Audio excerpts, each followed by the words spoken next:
Yo, what's up, beautiful soul? So I want to do a journal. So I've literally been in this meditative state all morning, and which is amazing. Um, so I wanted to do a journal. I had an experience yesterday, and then I had one today. But let me go ahead and tell y'all what happened yesterday. So there's this older Jewish guy. He's got to be at least 65, 70, right? Originally his mother came in a while back, and we became cool ever since. I just speak, just nothing but love and light, right? So he came up to me yesterday, and he was like, "Have you ever been married?" And I'm like, "I used to be." I said, "But I'm not no more, so I don't have, no type of like codependency of that magnitude at this moment." He was like, "Well, my wife is dying." So immediately, as a spirit medium and a healer, I'm feeling everything he's feeling, and I just want to put hands on him to relieve him of that, because you could tell he's trying to keep up this facade. So without having to say the words that your wife is passing very soon, I think his interaction with me, I know his interaction with me was to prepare him for the inevitable. And so when Spirit told me that, I needed to put hands on him. And so when I went back to my machine, I seen him over on the thing you run on. And I had to go over there and just tell him and grab his hand, of course, after a stop, okay? And be like, "I love you, brother. What you're going through is not easy, and it's not going to be easy. And Spirit needs you to be strong." So for me to be, just turned 38, to be preaching to a 65, 70-year-old man about grieving properly, that was something I didn't expect.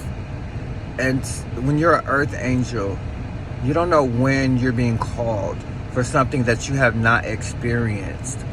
I have not once been able to, when Spirit tell me that someone's loved one is about to die, that's one thing that's hard for me to be able to tell somebody. So instead of telling him that, yeah, she is about to pass, because that's what he wanted to confirm with me, all I could do is tell him, "I love you." And that was due enough. So that was an experience. So I just wanted to go get my hair cut or whatnot. And as I'm sitting there in this meditative state, immediately I get a vision. His father comes in, and his father comes in apologizing about abuse and raising him hard and telling me he's proud. And of course he wasn't receptive to that because of the childhood trauma of it all, right? That still persists. So as I just said, father came through, and I gauged his reaction. I just didn't want to follow through with the apology and whatnot until I felt he would be able. So I'm gonna go back in my haircut. So after that, his grandmother came through with this love and showed me him in a yard with his siblings and cousins playing with sticks. And so that was a beautiful vision, completely. So then a mother came in and told me to tell him to watch out for his stomach, his eating habits. And she came in with this amazing sense of humor, and just was telling him, "Look, you know better. You're eating wrong. He's having stomach issues, and very bad stomach issues, and he needs to get checked out, and he needs to take his eating habits more serious at this point." And I guess he's been slightly depressed, as he told me mother passed away 2 weeks ago. So I immediately had to just love on him and tell him, I didn't need to tell him that because he was a God-fearing man, of course. That's one thing about God-fearing people. You don't have to pretty much sometimes help them grieve in a sense if their perception is appropriate, right? So it was an amazing exchange, and I'm happy that I was there at that moment. There was some closure. He was like, "Thank you so much, brother." That sounds just like her. And she looked just like him, like the same facial expressions, but he was just said, "Thank you so much." I was like, gratitude. I thank you for your lenience for allowing me to be the messenger.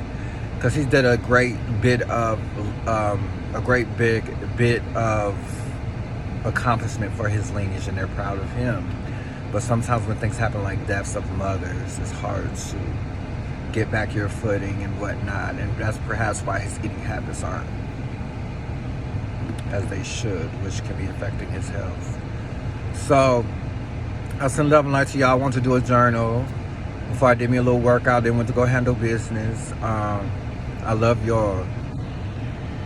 Okay? Listen, you don't have to know them to love them. You don't have to know them to wish them well. You don't have to identify with them to love them. You're more than a conqueror. You're victorious. Yo, namaste.